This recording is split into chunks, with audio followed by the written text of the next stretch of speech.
ನನ್ನ ಹತ್ರ ಎಷ್ಟು ಪೇಷಂಟ್ಸ್ ಬರ್ತಾರೆ ಅವ್ರಿಗೆ ಏನ್ ತರದ್ದು ಡಯಟ್ ರೆಸ್ಟ್ರಿಕ್ಷನ್ಸ್ ಇಲ್ಲ.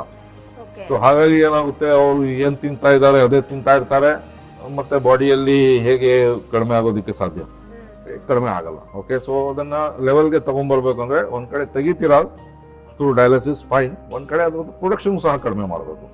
ಸೊ ಅವಾಗ ರಿಸಲ್ಟ್ ಸಿಗುತ್ತೆ ನಿಮಗೆ. ಸೊ ಈ ಒಂದು ನಮ್ಮ ಹತ್ರ ಬಂದ್ರೆ ಇದು ಎರಡನ್ನೂ ಮಾಡ್ತೀವಿ, ನ್ಯಾಚುರಲ್ ಆಗಿ ಆಗುತ್ತೆ. ಮತ್ತೆ ಕೆಲವರು ಡಯಾಲಿಸಿಸ್ ಮಾಡ್ತಾ ಮಾಡ್ತಾ ಬರ್ತಾರೆ, ಅವರು ಕಂಟಿನ್ಯೂ ಅಲ್ಲೂ ಇರ್ತಾರೆ ಇಲ್ಲೂ ಇರ್ತಾರೆ, ಸರ್ ಹೆಂಗೆ ಅಲ್ಲೂ ಹೋಗ್ಬೇಕಲ್ಲ, ಸ್ವಲ್ಪ ದಿನ ಹೋಗ್ಬೇಕಾಗುತ್ತೆ, ಅವಾಯ್ಡ್ ಮಾಡ್ಕೊಂಡು ಹೋಗ್ಬೇಕಾಗುತ್ತೆ.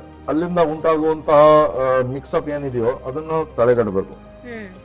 ಓಕೆ, ಒಂದು ಬಾಡಿ ಎನ್ವೈರನ್ಮೆಂಟ್ ಕರೆಕ್ಟ್ ಆಗಬೇಕು, ಬಾಡಿ ಒಂದು ಹೀಲಿಂಗ್ ಪ್ರೊಸೆಸ್ಗೆ ಬರಬೇಕಂದ್ರೆ ಇದೆಲ್ಲ ಒಂದು ಬೇಸಿಕ್ ಆಗಿ ಕರೆಕ್ಟಾಗಿ ವರ್ಕ್ ಮಾಡಬೇಕು. ಡಯಟ್, ನ್ಯೂಟ್ರಿಷನ್, ಪೊಟ್ಯಾಷಿಯಂ ಲೆವೆಲ್ಸ್ ಅವೆಲ್ಲ ನೋಡಬೇಕು. ಓಕೆ, ಮತ್ತು ಡಯಾಲಿಸಿಸ್, ಹಿಮೋಡಯಾಲಿಸಿಸ್ ಕಡಿಮೆ ಮಾಡಬೇಕು. ಆವಾಗ ಇದು ಒಂದು ಲೆವೆಲ್ಗೆ ಬರೋಕ್ಕೆ ಸಾಧ್ಯ ಆಗುತ್ತೆ. ಕಿಡ್ನಿ ಶ್ರಿಂಕ್ ಆಗಿರ್ತದೆ, ಕಿಡ್ನಿ ಫಂಕ್ಷನೇ ಇರಲ್ಲ ಕೆಲವೊಂದ್ರಲ್ಲಿ. ಸೊ ಎಲ್ಲ ರೀಜನ್ರೇಟ್ ಆಗಬೇಕು. ಸೊ ಅದೆಲ್ಲ ಟೈಮ್ ತಗೊಳುತ್ತೆ, ರೀಜನ್ರೇಟ್ ಮಾಡೋದಕ್ಕೆ ಟೈಮ್ ಆಗುತ್ತೆ. ಸೊ ಜನಕ್ಕೆ ಏನೋ ಅರ್ಜೆಂಟ್ ಆಗಿ ಬಂದ್ಬಿಡ್ತಾರೆ, ಏನು ಅಂಗಡಿಗೆ ಹೋಗಿ ತಗೊಳ್ಳೋ ಥರ ಬರ್ತಾರೆ. It's not possible, right? So ಮತ್ತೆ ಅಲ್ಲಿ ಹೋಗ್ತಾ ಹೋಗ್ತಾನೆ ವಾರಕ್ಕೆ 3 ದಿನ ಹೋಗ್ಬೇಕು, 4 ಅವರ್ಸ್ ವೇಸ್ಟ್ ಮಾಡಬೇಕು, ಕೆಲಸ ವೇಸ್ಟ್ ಆಗ್ತಾ ಇದೆ, ಅವ್ರ ಜೊತೆ ಇನ್ನೊಬ್ಬ ಪರ್ಸನ್ ಬರಬೇಕು, ಅವ್ರ ಕೆಲಸ ಎಲ್ಲ ಡ್ಯಾಮೇಜ್ ಆಗುತ್ತೆ.